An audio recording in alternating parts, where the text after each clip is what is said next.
Insert the SIM card into the device.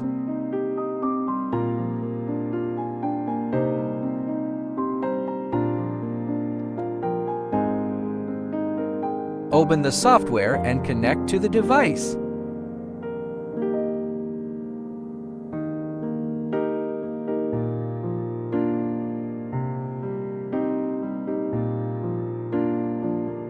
Click Rover and choose eDevice Internet. Enter the relevant information of the CORS account. Get the mount point settings and choose the correct mount point. Click Apply and wait for Fixed.